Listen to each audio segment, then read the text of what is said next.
A single strand of this new material, thinner than a pencil, can hold up a weight equal to several small cars, and it still weighs almost nothing in your hand.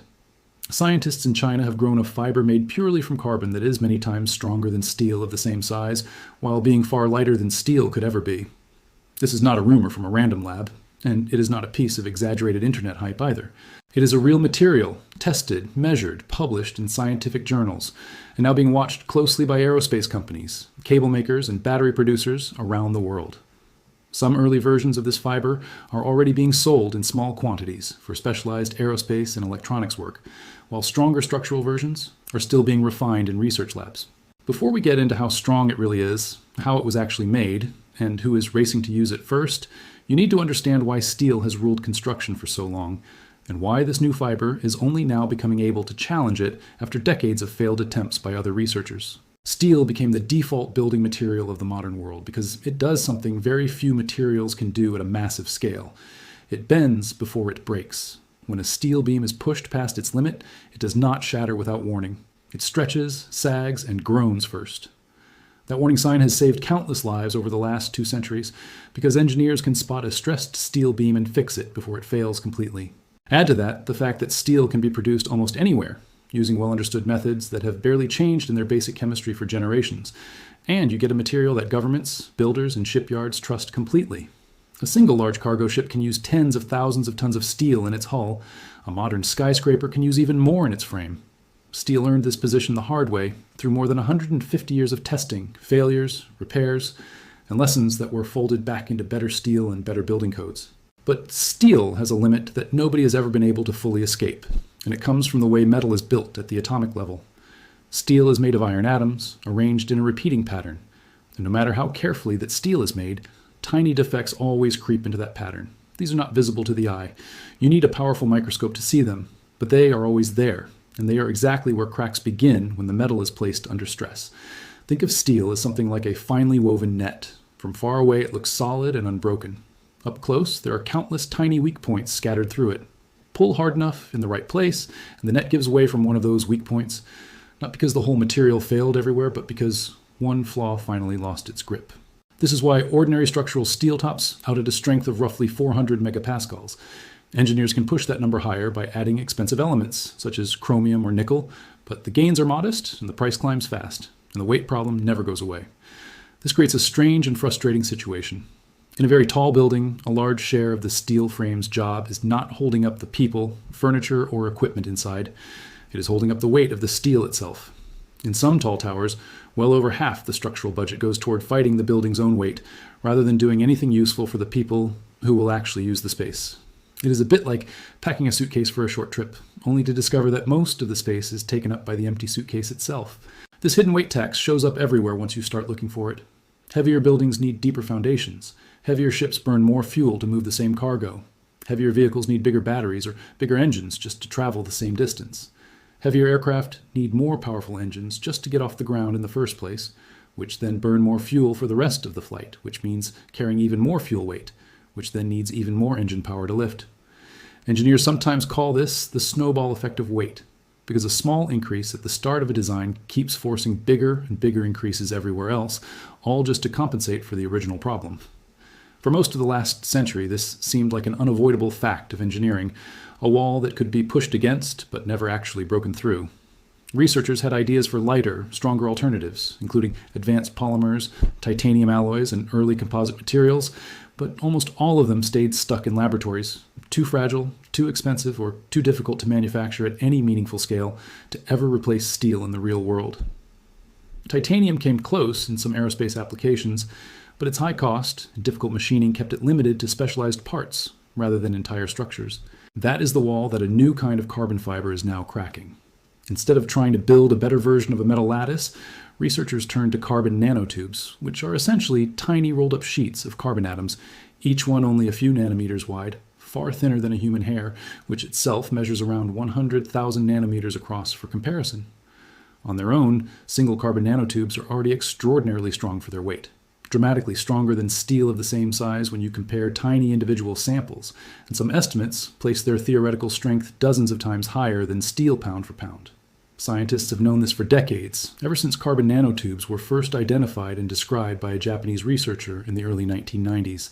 The discovery caused enormous excitement at the time, with predictions that these tiny carbon cylinders would soon replace metal wiring, structural cable, and even parts of aircraft frames. That excitement cooled quickly once engineers ran into the actual manufacturing problem. The real challenge was never making one strong nanotube in a laboratory dish. It was combining millions upon millions of them into something big enough to actually build with, without losing most of that strength along the way during the transition from microscopic sample to usable macroscopic fiber. Turning that theoretical strength into something usable meant solving a problem that sounds simple but is actually brutally difficult in practice. Namely, how to grow, align, and bond an almost unimaginable number of these microscopic tubes into a single continuous strand without ruining the very properties that made them special in the first place. Earlier attempts at bundling carbon nanotubes into usable fiber ran into the same wall every time. You could grow individual nanotubes with incredible strength, but the moment you tried to weave huge numbers of them together, the connections between the tubes turned out to be the weak point. It was a bit like braiding a rope out of nearly unbreakable threads, but gluing those threads together with weak paste. The rope looks impressive, but it fails at the joints long before the threads themselves ever reach their true strength. For years, this bottleneck kept carbon nanotube fiber as a laboratory curiosity rather than a real construction material. The breakthrough that changed this came from researchers working at a materials science laboratory in Shenyang, China, who focused specifically on how the nanotubes are spun and aligned as they are formed into a continuous fiber. By refining a fiber-forming process known as wet spinning, and by controlling how tightly the nanotubes pack together and line up with one another, they managed to preserve far more of each nanotube's natural strength than once everything was combined into a single strand. Instead of relying on a weak glue layer between tubes, the improved process locks the tubes into close, ordered contact with one another along their length, so that stress can transfer from tube to tube far more efficiently than in earlier fiber designs. Picture thousands of tiny fibers combed and aligned so precisely that they behave almost like one continuous strand, rather than a loose bundle glued together at the edges. The numbers coming out of recent carbon nanotube fiber research are genuinely remarkable. Some of the strongest lab samples have reached tensile strengths several times higher than standard structural steel, while weighing only a small fraction as much for the same size. Independent teams working on this technology have published results describing continuous carbon nanotube fibers with specific strength that already exceeds some of the toughest carbon fiber grades used in aerospace today, along with excellent flexibility and the ability to survive being knotted without snapping, something that is surprisingly difficult for very stiff, very strong fibers. Other studies have measured the dynamic strength of these fibers under sudden high-speed impact, the kind of stress you would see in a crash or a ballistic strike, and found strength levels many times higher than what ordinary steel cable can handle in the same situation. What makes this more than just an interesting lab result is that these fibers are not only strong in short, perfect test samples. Researchers have shown that longer strands, made using the improved spinning methods, can hold onto most of their strength even as the length increases, which is exactly the property that earlier carbon nanotube fibers struggled with. Many earlier lab materials looked spectacular at a few millimeters long and then lost most of their strength the moment anyone tried to scale them up to a useful length.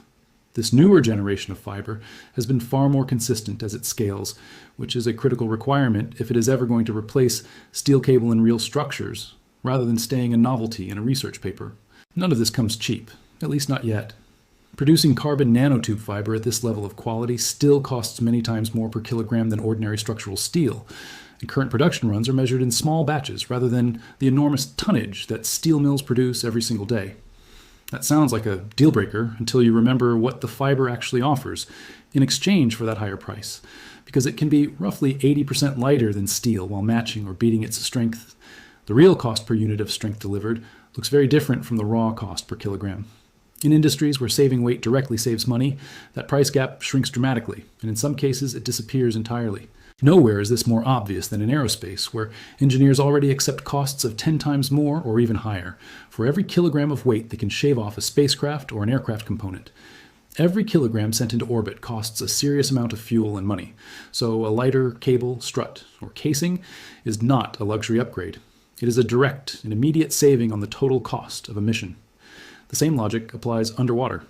A research cable lowered thousands of meters into the ocean has to support its own weight for that entire distance before it can support anything else attached to it. Every kilogram removed from the cable itself is a kilogram of extra room for sensors, cameras, or sampling equipment at the bottom of the sea. Deep-sea research programs and marine monitoring projects are exactly the kind of early adopters who benefit from lighter, stronger cable technology long before it becomes cheap enough for everyday construction. Carbon nanotube fiber also shows strong resistance to being repeatedly stressed and stretched over long periods of time, not just resisting a single powerful pull. In fatigue testing, some of these fibers have survived millions of stress cycles without measurable damage, which points toward genuine long-term durability rather than just a strong showing in a single dramatic test. This matters enormously in real-world engineering because most structures do not fail from one giant load. They fail slowly, from being stressed again and again over months and years until tiny cracks finally add up to a serious failure. A material that resists this kind of gradual wear is far more useful in practice than one that is only strong on paper. Interest from industry has been growing quickly, and it goes well beyond academic curiosity. Companies that specialize in carbon nanotube fiber, both in China and elsewhere, are already selling small quantities of high-performance conductive and structural fiber for use in aerospace, defense, and advanced electronics, marketing it directly as a lighter, stronger alternative to copper wiring and steel cable. Chinese state media has separately reported on new grades of ultra-high-strength carbon fiber unveiled for aerospace and advanced industrial use, part of a broader national push to develop next-generation carbon materials rather than simply importing them from foreign suppliers.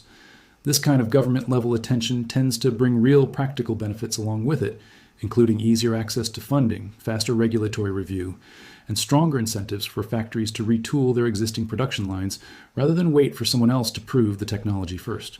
Electric vehicle makers have also started paying attention for reasons that have nothing to do with prestige and everything to do with simple physics. A battery pack is one of the heaviest single components in any electric car, and the metal casing that protects it adds even more weight on top of that. Replace even part of that casing with a lighter, equally strong material, and the car gains extra driving range without needing a bigger, heavier, and more expensive battery to compensate. The same math applies to aircraft interiors, where every kilogram saved on seating frames, wall panels, or overhead bins translates into lower fuel costs across thousands of flights over the life of the aircraft. None of these use cases require the fiber to replace steel everywhere at once. They simply require it to win in the specific spots where weight savings matter most, and then slowly expand outward from there as costs come down and confidence builds. That last point actually matters more than it might sound.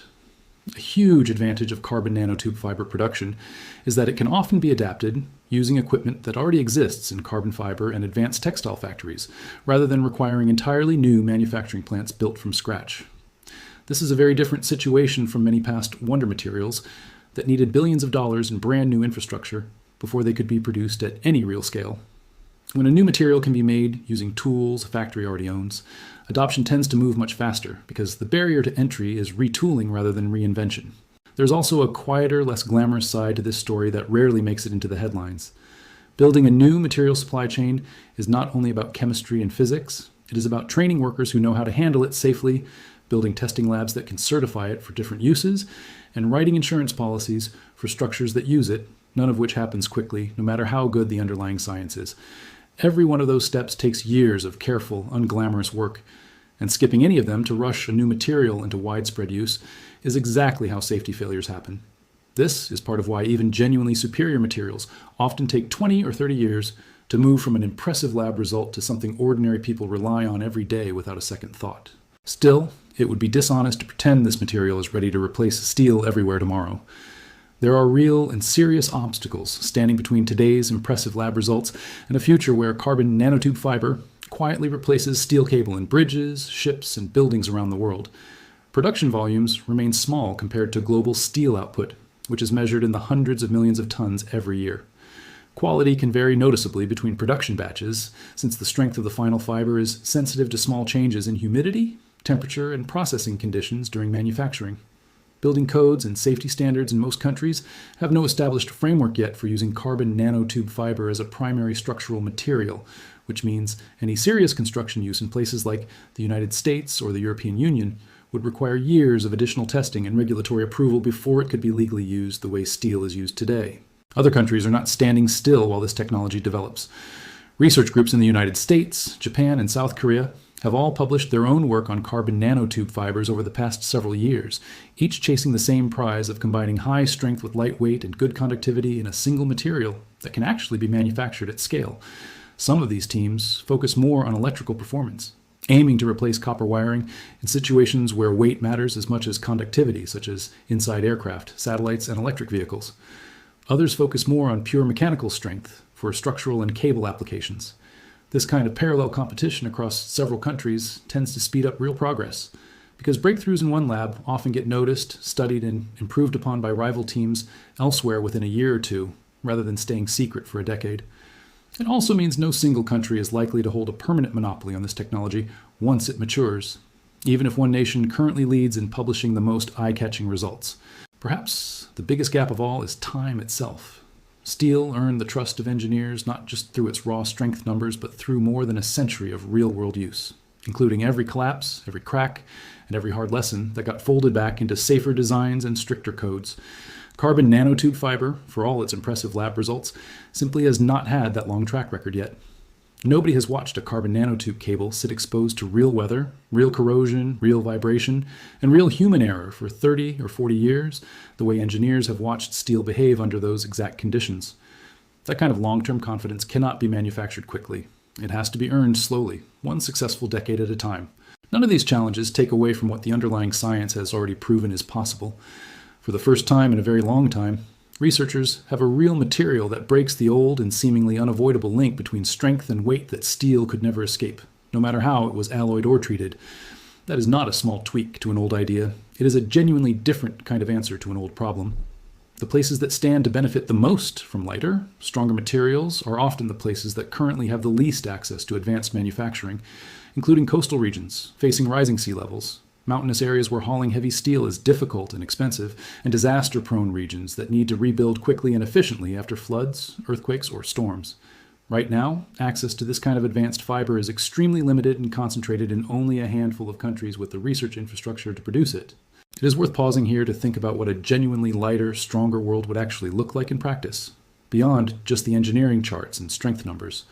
A lighter cargo ship burns noticeably less fuel across a single long voyage, which adds up to a meaningful reduction in shipping emissions once you multiply that saving across thousands of vessels crossing the oceans every single day.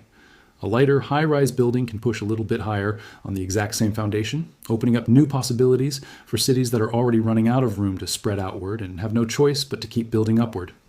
A lighter satellite tether or space elevator concept, something engineers have dreamed about for decades but always dismissed as physically impossible, with steel cable, suddenly becomes at least mathematically plausible, with a fiber this strong and this light, even if actually building one remains an enormous separate engineering challenge on its own. None of these outcomes are guaranteed, and all of them are still years or decades away from everyday reality. But they help explain why so many serious engineers and investors are watching this material so closely instead of dismissing it as another overhyped lab curiosity. What happens next depends less on the laboratory and more on decisions made by governments, manufacturers, and investors over the coming decade. If production scales up the way early industry interest suggests it might, carbon nanotube fiber could realistically start replacing a meaningful share of high-performance steel cable use in specialized industries within the next 10 to 15 years, starting in aerospace, marine research, and other fields where saving weight is worth paying a premium for. Wider construction use in ordinary bridges, buildings, and vehicles will likely take much longer, simply because trust, codes, and manufacturing scale all move more slowly than raw scientific progress. Every major shift in structural materials throughout history, from cast iron to reinforced concrete to modern steel alloys, quietly reshaped what humanity was physically capable of building. It is entirely possible that carbon nanotube fiber becomes the next entry on that very short list, but only if the engineering world is willing to give it the same patient, careful decades of testing that earned steel its place at the top in the first place. It also helps to remember that materials rarely replace one another overnight, no matter how impressive the new option looks on paper. Steel did not vanish when reinforced concrete became popular, and concrete did not vanish when modern steel alloys improved. Instead, each material found the specific jobs it was best suited for, and engineers learned to combine them wherever that combination made the most sense. The most likely future for carbon nanotube fiber is not a world where it completely replaces steel everywhere, but a world where the two materials are used side by side, each one chosen for the specific job it does best. Steel will likely keep doing the heavy, everyday structural work it has always done, the bridges, the building frames, and the ordinary cargo ships that do not need to shave off every last kilogram of weight. Carbon nanotube fiber will likely start in the places where weight truly is everything, the satellites, the deep sea equipment, the high-performance aircraft parts, and slowly earn its way into more ordinary uses only after enough years of real-world testing have built the same kind of trust that steel earned over its own long history. So here's the real question worth sitting with. Would you trust a bridge, a ship, or a building built from a material that is only a few years into its testing, even if the lab numbers look better than anything steel has ever offered? Or does more than a century of proven, boring, dependable steel still win, no matter how impressive the new numbers on paper actually are? Let me know what you think in the comments. And if this changed how you think about what strong really means, stick around, because the next material breakthrough might be even stranger than this one.